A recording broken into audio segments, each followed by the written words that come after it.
Bismillahirrahmanirrahim. Assalamualaikum warahmatullahi wabarakatuh. Kita niat bersama. Bismillahirrahmanirrahim. Nawaitu ta'alima wa tadhakkura wa tadhkira wa naf'a wal intifa'a wal ifadata wal istifadata wal hassa ala tamassuki bi kitabillahi wa sunnati rasulihi wa du'a ilal huda wa dalalata alal khairi ibtigha'a wajhillahi wa mardatihi wa qurbihi wa sawabihi. Bismillahirrahmanirrahim. Alhamdulillahirabbil alamin. Assalatu wassalamu ala asyrafil anbiya wal mursalin sayyidina maulana Muhammadin wa ala alihi wa sahbihi ajma'in. Amma ba'du, fa inna asdaqal hadisi kitabullah wa khairal huda huda Muhammadin sallallahu alaihi wasallam wa syarrul umuri muhdatsatuha wa kullu muhdatsatin bid'ah wa kullu bid'atin dhalalah wa kullu dhalalatin finnar. Wa bi qala Allah ta'ala fi surati Duha. Bismillahirrahmanirrahim.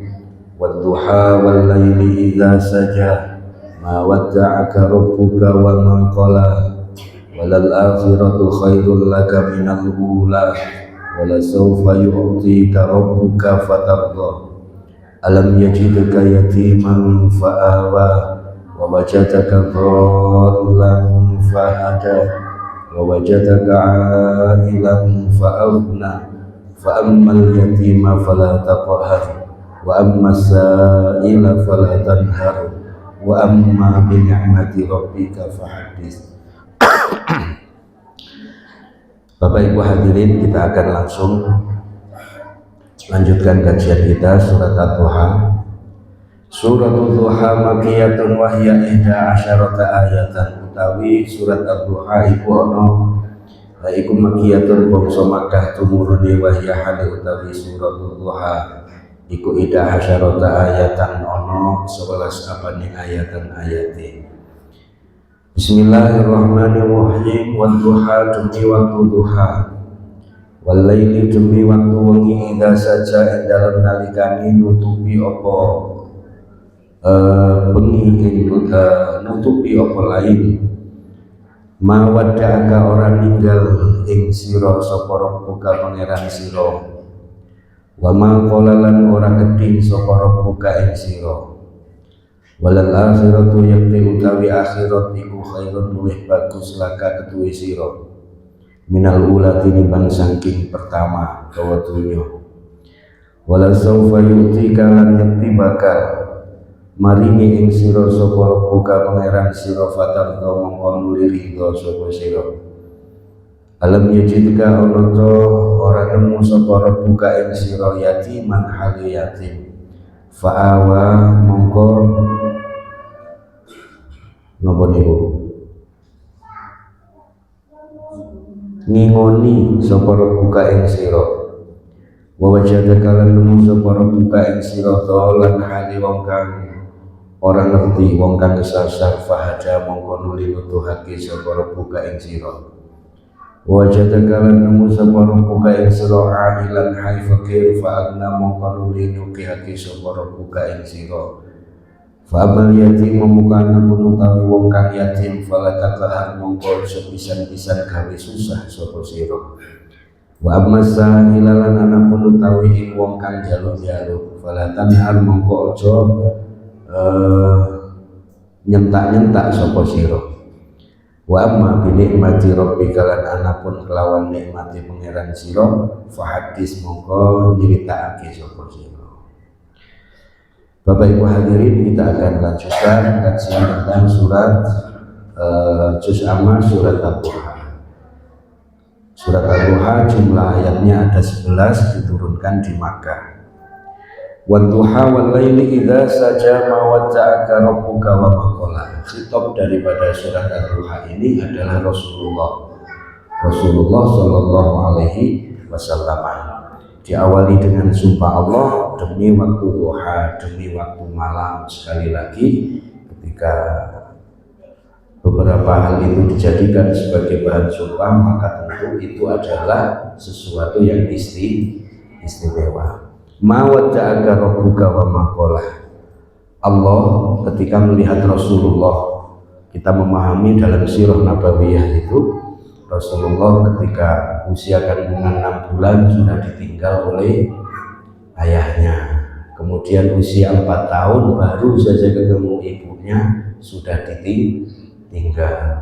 Kemudian pindah ke kakeknya usia 6 bulan, kemudian di 6 tahun ditinggal, dan seterusnya dan seterusnya. Ini menunjukkan bahwa Rasulullah dari kecil itu sudah tidak ada figur bapak. Kalaupun ada figur ibu itu hanya beberapa waktu. Itu pun masih kondisi kecil di usia 4 tahun. Figur bapak tidak ada, figur ibu tidak ada, yang ada figur kakek pun juga sementara. Ada satu lagi figur paman, adik kandung dari ayah beliau namanya Abu Thalib bin Abdul Muttalib. Itu adalah adik kandung dari Abdullah bin Abdul Muttalib, paman beliau, ayah daripada Sayyidina Ali karramallahu wajhah. Itu yang agak lama.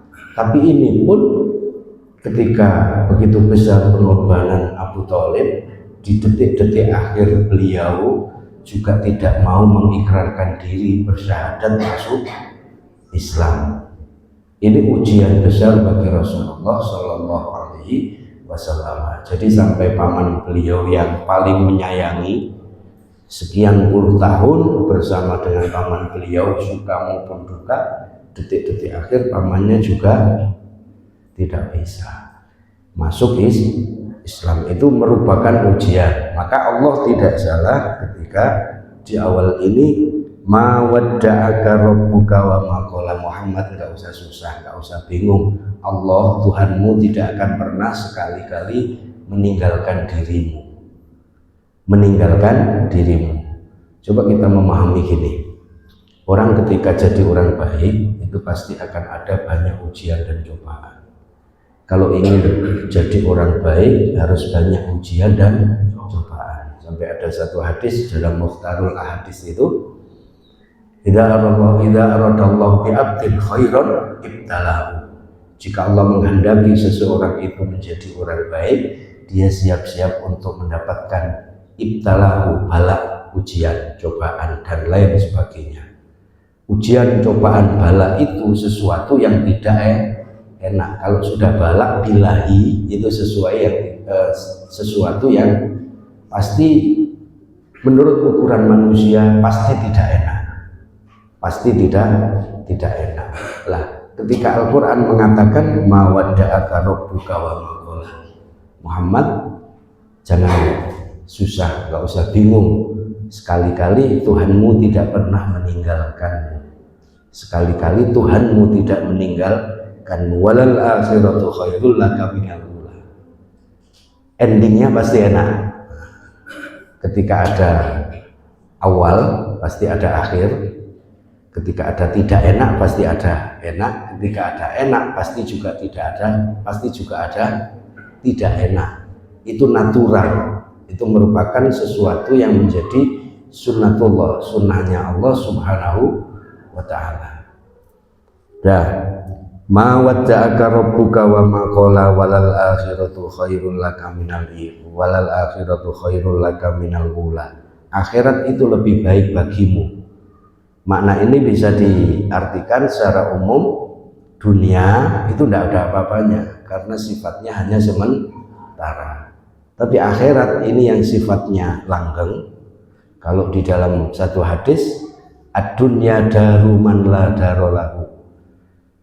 Ad-dunya adalah rumah bagi setiap orang yang punya rumah. Orang yang paling nggak punya pun, dunia ini sudah rumahnya. Nggak usah bingung. Ad-dunya daru man la darolahu. Ad-dunya darul amal. Dunia adalah tempat menanam. Dunia adalah tempat bekerja. Dunia adalah tempat bergerak. Wal akhiratu darul jaza, sementara akhirat adalah tempat memanen. Tidak ada lagi bekerja, tidak ada lagi bergerak, tidak ada lagi berusaha, yang ada tinggal menunai hasil dan hasil. Walal akhiratu khairul laka minal ula. Wala saufa yu'tika rabbuka fatardo. Pasti Allah akan siapkan semua kebutuhanmu. Kamu minta apa, pasti disiapkan. Fatardo, dan kamu pasti lego. Tardo, ridho itu artinya lego. Pasti hatimu lego. Duduk ke gelo. Tapi pasti hatimu lego, longgar, enak, nyaman. Ini janjinya Allah Subhanahu wa ta'ala. Alam yajidaka yatiman fa'awa. Belumkah kamu ingat bahwa kamu kemarin itu lo kondisinya yatim? Yatim itu kan baru kemarin usia kandungan 6 bulan ditinggal oleh ayahnya. Ayahnya ketika itu adalah seorang saudagar memimpin kafilah ke Syam. Jadi perjalanan bapak beliau itu ketika seminggu menikah dengan ibu beliau namanya Aminah, seminggu menikah, kemudian memimpin kafilah dagang ke Syam, ke Palestina sekarang. Di tengah jalan akhirnya sakit. Setelah sakit, akhirnya mampir ke rumah paman-paman beliau yang ada di Yasrib. Yasrib itu sekarang Madinah. Di Madinah akhirnya meninggal. Jadi usia manten anyar seminggu, ditinggal dagang ke Syam, di tengah perjalanan meninggal di tempat paman-paman beliau yang sekarang posisinya makam beliau ada di pintu Masjid Nabawi, pintu nomor 318. Di tengah-tengah itu ada tiang besi, kemudian pada ukuran hitungan keramik yang nomor 6, di bawah itulah ada jasadnya ayah Rasulullah Shallallahu Alaihi Wasallam. Jadi diinjak-injak jamaah haji, jamaah umroh, karena tidak tahu bahwa di bawah itu ada jasadnya ayah Rasulullah Shallallahu Alaihi Wasallam. Yang kedua, ketika Rasulullah lahir berarti sudah dalam kondisi yatim. Kemudian tradisi orang-orang Quraisy, anak bayi harus ada ibu susu, dan biasanya ibu susunya adalah orang-orang pegunungan karena Makkah banyak terkontaminasi oleh budaya-budaya yang negatif. Akhirnya diungsikan, dicarikan ibu asuh namanya Halimatus Sa'diyah di pegunungan. Sampai sekian tahun, usia 4 tahun dikembalikan. Hanya beberapa hari bersama ibunya, kemudian dibawa mengunjungi makam ayahnya yang ada di Yasrib. Pulang dari Yasrib, ibunya sakit panas, kemudian meninggal di sebuah desa namanya Abwa. Di desa itu sekarang ada satu gunung kecil di atas. Di sanalah ada makam ibu kandung Rasulullah namanya Sayyidah Aminah binti Wahab. Karena dulu orang-orang seringkali mengunjungi Abwa, dianggap itu menjadi sumber kemusyrikan, akhirnya dihancurkan seluruh bangunan-bangunannya. Sekarang tersisa hanya gundukan tanah, gundukan batu. Itu oleh orang-orang Wahabi, sebagaimana makom dari ayah beliau yang ada di depan pojok sebelah kiri Masjid Nabawi dihancurkan, kemudian diratakan, sekarang menjadi pelataran Masjid Nabawi. 2 orang terkasih Rasulullah, ayahnya sama ibunya, beliau usia 4 tahun sudah kondisi tidak punya figur sama sekali. Kita bisa membayangkan seorang anak kecil usia 4 tahun sudah gak punya figur ayah, gak punya figur ibu. Tapi coba dipahami, Rasulullah yang ngajari siapa kira-kira? ketika ada pertanyaan, siapa yang paling harus aku muliakan di muka bumi ini? Ummuka. Summaman ummuka. Summaman ummuka. Padahal sepanjang hidupnya Rasulullah tidak pernah ketemu kecuali waktu bayi ketemu ibunya. Siapa yang ngajari seperti itu? Siapa? Allah Subhanahu wa ta'ala. Maka ini keistimewaan. Jadi meskipun Rasulullah nggak punya figur ayah, nggak punya figur ibu, tapi beliau selalu akhirnya yang paling utama adalah ummuka, ummuka, ummuka, summa abuka, ibumu, baru bapakmu. Betapa mulianya seorang ibu di mata anaknya. Al jannatu tahta aqdamil ummahat. Surga anak laki-laki itu ada di bawah telapak kaki ibunya. Ridho seorang ibu itu menjadi pembuka pintu surga bagi anak laki-laki. Saya ulangi lagi, pahami gini. Bagi seorang anak laki-laki, maka yang wajib harus dimuliakan, diutamakan ada dua. Yang pertama adalah ibunya. Jangan pernah menyakiti hatinya. Dunia akhirat, ya, dunia akhirat insya Allah dijamin. Jangan pernah menyakiti hati ibunya bagi laki-laki. Yang kedua, jangan pernah menyakiti hati istri. Mana yang harus didahulukan? Tentu bagi seorang anak adalah ibunya. Bagi seorang ibu yang ridho suaminya khidmah, suaminya memuliakan ibunya, maka seorang ibu ini pasti nanti ketika punya anak laki-laki juga akan melakukan hal yang sama. Ketika seorang istri iri kepada suaminya karena suaminya lebih mendahulukan ibunya, maka nggak tunggu lama dia punya anak pasti akan menentang ibunya. Maka ketaatan seorang istri itu menjadi kewajiban terhadap suaminya, sebagaimana suaminya ridhonya ibu adalah pembuka pintu surga. Bisa dipahami ya? Itu. Ini yang menyampaikan seperti itu Rasulullah Shallallahu Alaihi Wasallam, yang notabene Rasulullah nggak pernah ketemu ayahnya, nggak pernah ketemu ibunya kecuali hanya beberapa masa. Itu pun masih balita. Itu. Kita lanjutkan lagi.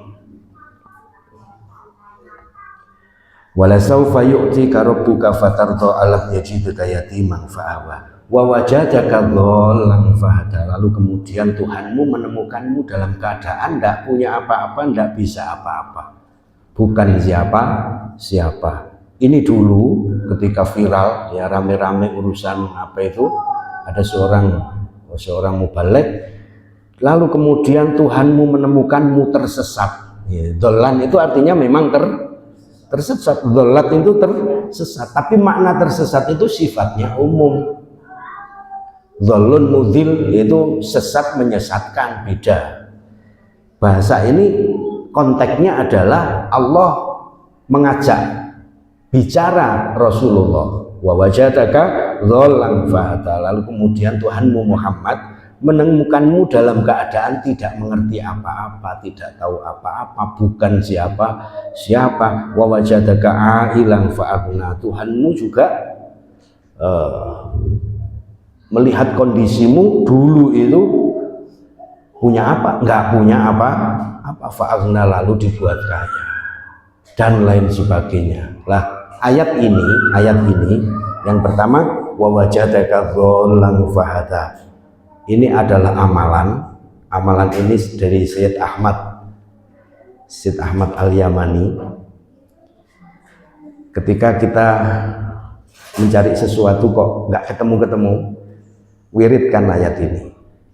Bismillahirrahmanirrahim. Wa wajadaka dhallan fahada, wa wajadaka dhallan fahada, wa wajad, sampai ketemu. Sampai ketemu. Ini bisa diamalkan. Kalau kehilangan suami mungkin tidak bisa, baru kalau kehilangan barang itu baru bisa. Kehilangan sesuatu sulit menemukan, baca ini Bismillahirrahmanirrahim, wa wajadaka dhallan fahada, wa wajadaka dhallan fahada, wa wajadaka. Insya Allah nggak lama ketemu, insya Allah nggak lama akan ketemu. Fa'amal yatima fala taqhar.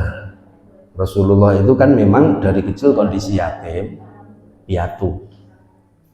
Maka ketika itu ayat ini turun, Rasulullah kondisinya sudah yatim piatu.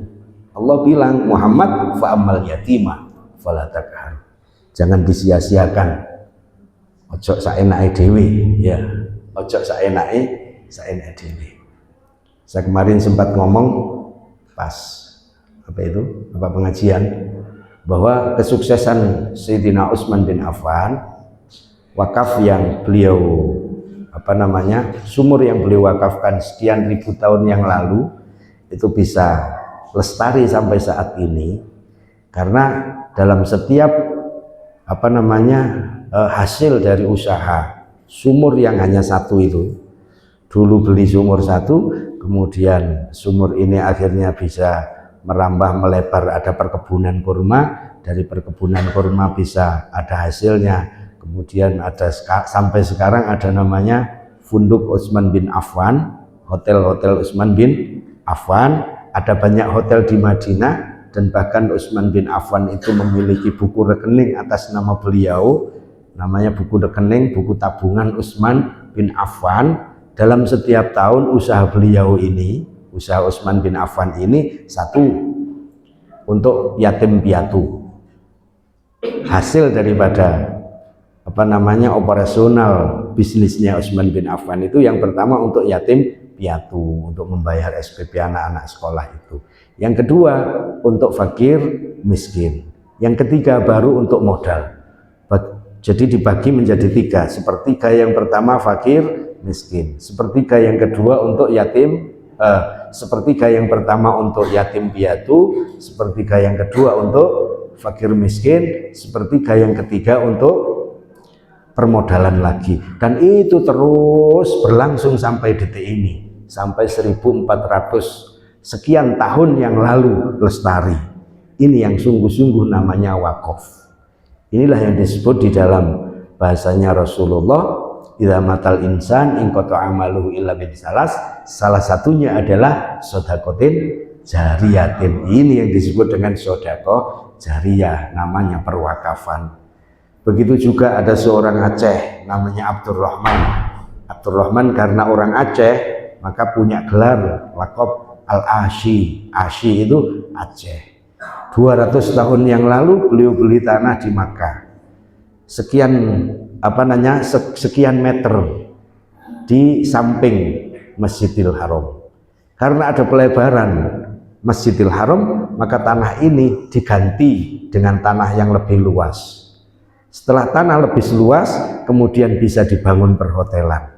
Perhotelannya sekarang banyak. Ada Wakaf Abdurrahman Al-Asyi atau Habib Buka.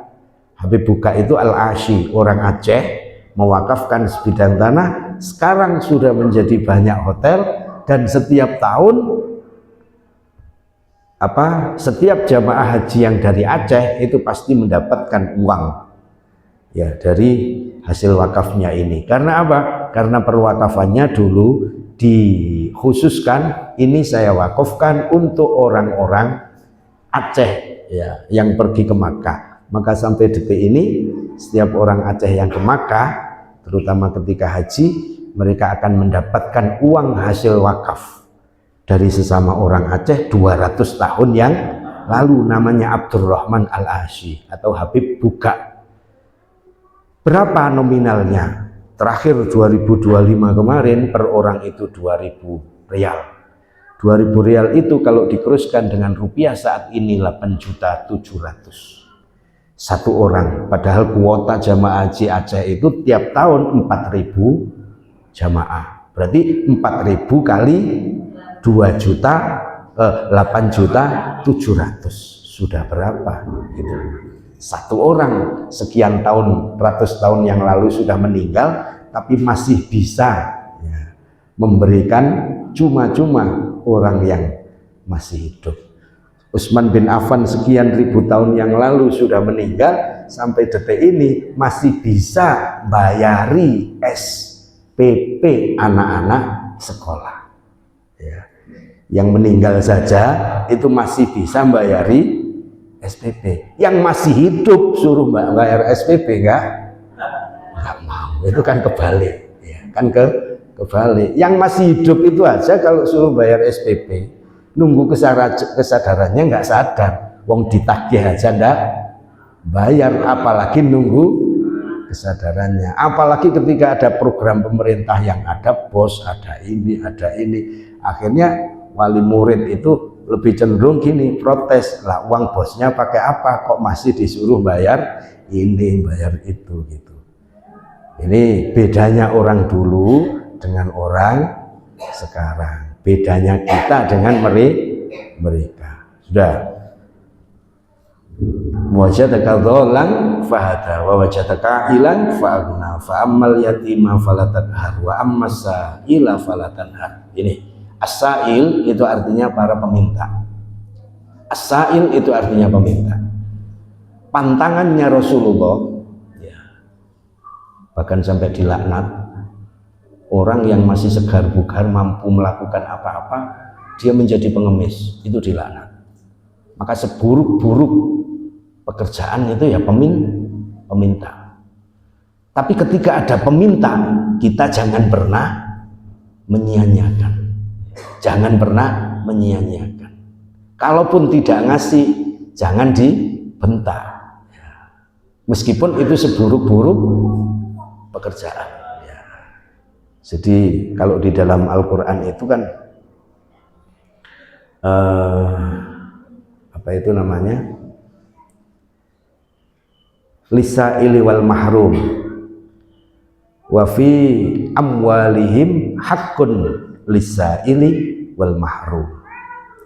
Di dalam harta-harta mereka ada hak bagi as-sa'il wal mahrum, dan orang yang bisa menjaga harkat martabatnya, menjaga kehormatannya untuk tidak minta-minta. Ada peminta, ada yang tidak minta karena menjaga kehormatan. Dua-duanya jangan disia-siakan. Meskipun tentu saat ini karena akhir zaman tidak setiap orang yang meminta-minta karena memang mereka nggak punya, tidak. Ternyata apa? Ada banyak peminta-minta justru lebih kaya dari yang diminta. Ini dimanipulasi namanya. Maka hal seperti ini meskipun itu tahu mereka lebih kaya, jangan serta-merta kita menghardiknya, membentaknya. Cukup kalau ingin kita memberi pelajaran mereka, menjadi pelajaran buat mereka. Siapapun yang datang, apalagi kondisinya masih muda, masih kuat tenaganya dan lain-lain, nggak apa-apa, suruh aja, pegang sapu atau bawa apa, kemudian disuruh bantu sampean untuk nyapu-nyapu, untuk bersih-bersih, untuk apa, kemudian kasih apa-apa, gitu. Ini menjadi ujroh bagi mereka. Tidak serta-merta mereka minta langsung kita kasih. Udah nggak apa-apa saya kasih, tapi bantu saya dulu ya. Ini baru dikasih. Itu tidak serta-merta menghardik atau mengusir, ya kan? Kasih kalaupun ada, kalaupun tidak ada yang penting jangan itu. Wa ammas sa'ila falatanhar wa amma bi ni'mati rabbika fahaddits. Jangan memaknai bahwa setiap nikmat itu harus disembunyikan. Setiap nikmat Allah itu jangan disembunyikan. Wa amma bi ni'mati rabbika fahaddits. Fahaddits itu artinya apa? Ucapkan. Ucapkan alhamdulillah. Alhamdulillah. Alhamdulillah. Kemudian ada rezeki sebagian bisa diberikan. Itu namanya fahaddits. Jangan hanya menceritakan tapi tidak memberikan apa-apa. Itu menjadikan orang lain justru semakin dengki, menjadi iri. Bagi orang tua termasuk sirian, napa sirian itu? Pantangan, ya. Pantangan bagi kita semua. Jangan pernah prestasi anak jenengan diceritakan kepada orang lain yang sama-sama punya anak. Ibu biasa, ibu-ibu biasa, anaknya rotok prestasi sithik dicerita-ceritakno nandi, iku wong ora tambah seneng. Wong kabeh ya duwe anak. Uduk kapien niku gak kapien. Meskipun itu baik. Terutama anak kita, meskipun kepada saudara-saudara kita. Ya. Saudara kandung sama-sama punya anak, ngumpul pas reuni, sing diceritakno anake tok, anak alhamdulillah prestasine iki, sing iki wis iso ngene, sing iki apa liyane gak duwe anak. Nah, biasa ibu apa bapak ngono? Ngene iki lambe bapak apa lambe bapak? Biasa ini ya. Soalnya ndelok mesam-mesemi kepik kabeh ya ngono. Ya di pokoknya di sana dicerita nang ngelor ngidul. Prestasine koyo anakku. Apa jenenge sing paling sing liyane gak ono kabeh. Jangan. Iku jenenge gak muktadzal hal. Gak pas ya. Gak pas. Critakno ambek bapak arek-arek, syukur ambek bapak arek-arek ndak apa-apa. Tapi kalau ke orang lain, meskipun niatnya baik, itu justru tidak baik. Mereka juga punya anak, ya. Kecuali memberi motivasi anak bukan ke orang lain, ya di anaknya, bukan ke orang. Ini loh, niru aku loh, lek ngajari anak ibu, anaknya dadi ngene. Iku kepinteran jadi. Ya. Jangan, ya, karena orang lain juga punya anak. Ada bahasa yang ideal di dalam satu hadis Rasulullah Shallallahu Alaihi Wasallam itu pernah ada seorang bertanya, ya Rasul, suami saya itu sudah meninggal, tapi saya selalu ingat kebaikannya. Apa kebaikannya? Menurut saya suami saya itu yang paling ideal katanya. Apa itu? Yang pertama, dhahikan idza walaj. Ketika di rumah itu seperti anak kecil, guyon, tok gak tahu, serius. Tipologi suami maupun istri yang ideal, ya. Tipologi bapak atau ibu di mata anak-anak, suami di mata istri, istri di mata suami adalah dhahikan idza walaj. Lek di omah sing akeh guyone. Ojo wibawa ndek jero omah, mengkeret ndek jero omah. Ndek njaba omah lak lucu. Lek ndek ngarepe anak bojone gagah. Apa wibawa diwedeni. Tapi ketemu wong mengkeret juwili. Itu kebalik. Jangan. Lek ndek omah dhahikan atau dhikikan. Iku wis guyon ae gak usah ngomong serius lek ndek omah. Ya. Wong kok bendina ngomongnya serius terus. Gak tahu guyon. Ngono ku mesti gampang ngeluh. Biasanya ini gampang kena saraf. Biasa ya. Soalnya bendino-dino pundake kaku. Ya. Ya, Bu. Jadi ke suaminya, suami ke istrinya, ibu ke anaknya, bapak ke anaknya, dhahikan. Sing akeh guyone, ojo serius. Saya itu ya. Saya itu sudah sekian jam keluar, malam juga keluar. Begitu di rumah diajak ngomong serius, saya itu emosi. Kalau diajak ngomong serius emosi. Wah, kudu guyon. Ojo ngomong serius, ya. Kalau di rumah, wis guyon koyo arek cilik ngono lho. Padha arek cilike koyo padha mbek anake gitu loh. Sebagaimana Rasulullah Shallallahu Alaihi Wasallam sama Sayyidah Aisyah juga gitu. Beda berapa tahun Sayyidah Aisyah dengan Rasulullah? Puluhan tahun. Kan koyok ngomong anake. Itu kan Rasulullah itu ditinggal Sayyidah Khadijah usia berapa? 53. Rasulullah usia 53, ditinggal Sayyidah Aisyah, Sayyidah Khadijah. Habis itu pertama kali beliau diperintah untuk menikah siapa? Sayyidah Aisyah. Usia beliau berapa? Dikumpuli usia 9 tahun. Berarti jarak pirang tahun selisih. Ya kayak ngomong anaknya. Tadi kadang jaran-jaranan, kadang uber-uberan ya gitu. Sama bapaknya anak-anak itu loh. Ya, jangan serius. Ojo serius. Sing akeh guyone. Baru sikitan idza kharaj. Di luar rumah gak usah kakean ngomong, cek wibowo. Ya. Ojo lek ndek jero omah meneng-menengan mbek bapak ya arek-arek, giliran nang jaba mah ngomong terus kanan mandeke. Jangan kebalik sikitan idza kharaja. Ketika di luar rumah banyak diamnya. Ya suami banyak diem, istri juga banyak diem. Semakin banyak ngomong itu pasti banyak salah. Lek wis ndek njaba iku kakean omong sing diceritakno apa? Ya sing ndek jero omah.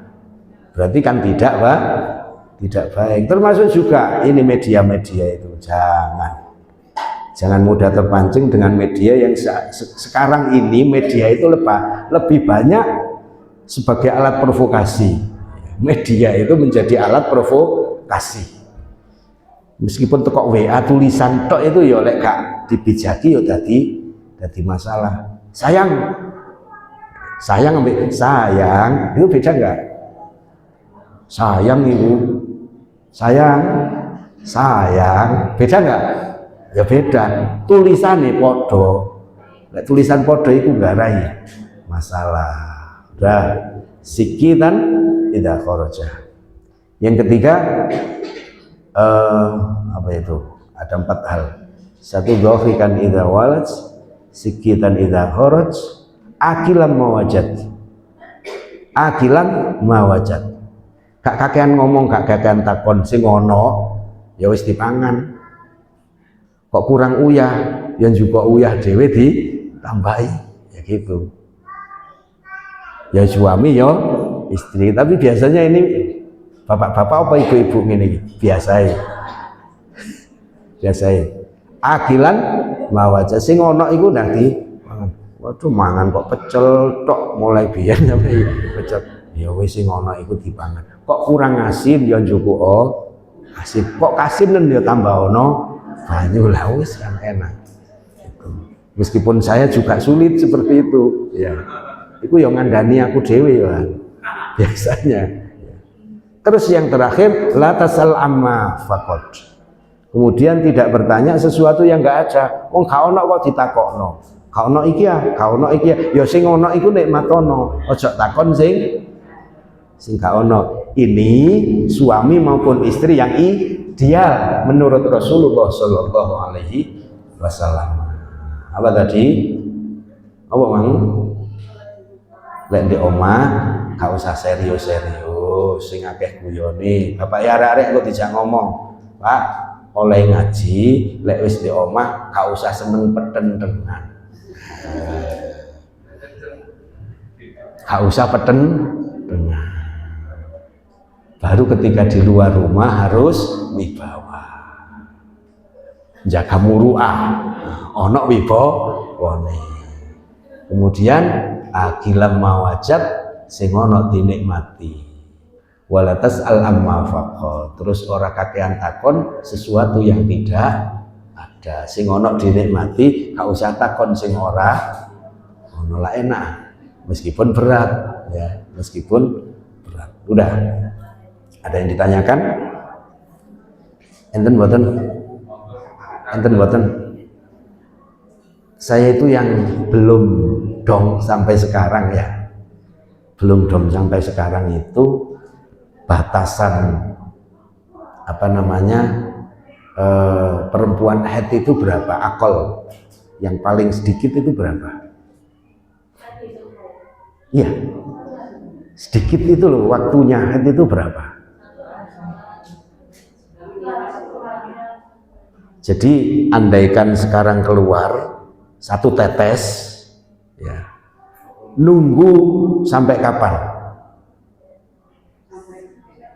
dipastikan sudah tidak keluar lagi, itu nunggu sampai kapan dulu? Berapa itu?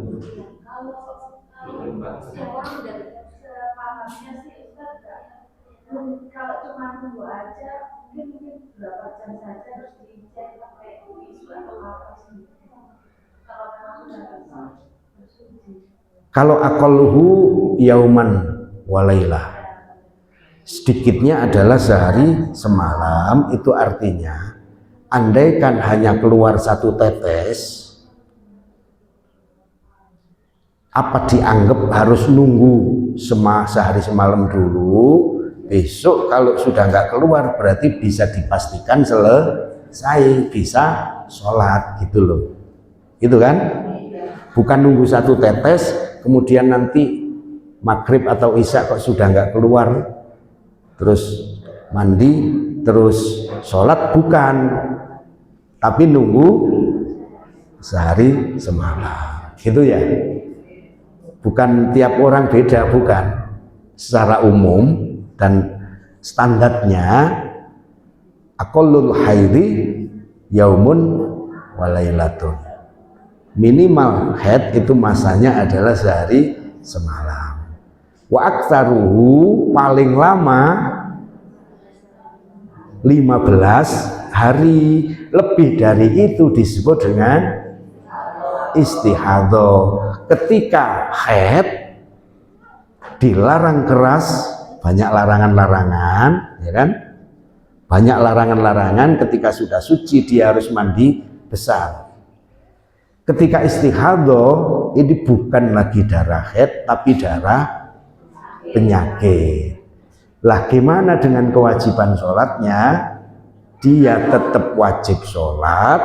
Setiap kali mau sholat dia harus bersuci, mandi, baru sholat. Nanti mandi lagi baru sholat, mandi lagi baru sholat. Itu bedanya haid dengan nifas, istihadhah. Sekarang yang nifas, minimal berapa? Minimal itu tidak ada. Wong kadang orang melahirkan gak ono darah blas, ada 1 tetes. Maksimal situna yauman, 60 hari, tapi rata-rata. Maka mohon maaf nyun sewu, ibu-ibu pahami, jenengan lebih tahu kondisi jenengan sendiri. Jangan pernah, meskipun itu lama, krono gak iso menging bapak arek-arek, ya, akhirnya gak sabar, terus kondisi masih nifas, terus kumpul.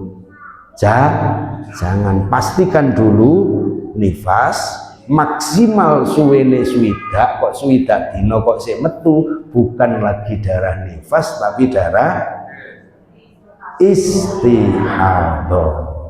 Seperti tadi, kalau nifas sak titik tek kok wis gak metu blas dinteni, ya wis berarti suci. Tapi kok rata-rata 40, ya tunggu sampai 40 hari. 30 hari sudah selesai, ya selesai. Jadi hitungannya berbeda dengan hitungan haid.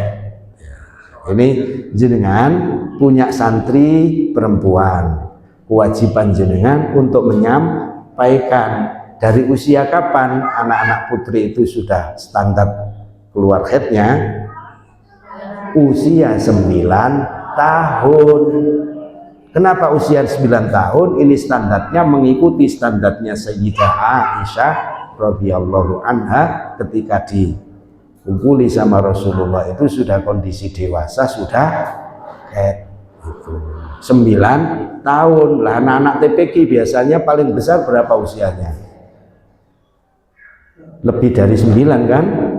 Maka kewajiban jenengan untuk menyampaikan, sampaikan apa adanya, terutama hal-hal yang berkaitan dengan fiqhun nisa, fikih perempuan, itu kewajiban. Karena rata-rata orang tua sekarang tidak paham urusan itu, ya. apalagi anak-anak. Maka jenengan juga punya kewajiban menyampaikan, itu kewajibannya gurune. Saya takutnya gurune dhewe ora paham apa meneh. Apa meneh? Santrine. Padahal ini prinsip, ini pokok sebagaimana dalam fikih usroh, fikih rumah tangga itu, suami maupun istri itu harus paham soal mandi besar itu apa carane koyok opo. Ojo-ojo sekian puluh tahun kita sudah berumah tangga, yang penting biar buyub dan teles kabeh merunut dan diandui mari. Bukan, ya. Mandi junub itu bukan seperti itu. Karena ada juga yang pakai sabun tok digambior mari, iku urung mari, jenenge apa? Air mustakmal, apa jenenge banyu sabun, padahal harus air suci mensucikan. Paham ya? Kira-kira kabeh paham mboten? Kok bengi dipraktekno, Bapak arek-arek praktek yang bener mandi junub ini loh ya, tak ajari. Bisa ya kira-kira? Itu harus hati-hati karena ini kaitannya dengan syariah. Ada pertanyaan? Cukup ya?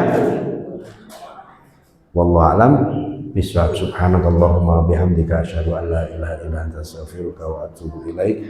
Allahumma shalli ala sayyidina Muhammad walhamdulillahirabbil alamin. Allahumma ij'al jam'ana hadza jam'an marhuman mubaraka wa tafarruqana min ba'di tafarruqan ma'suman wa la taj'al hadan fina wa la minna wa la ma'ana syaqiyan wa la mahruman wa la matruda bi rahmatika ya arhamar rahimin. Sallallahu ala sayyidina Muhammad wa ala alihi wa sahbihi wa baraka wa sallam. Subhana rabbika rabbil izzati amma yasifun wa salamun ala al mursalin walhamdulillahirabbil alamin. Assalamualaikum warahmatullahi wabarakatuh.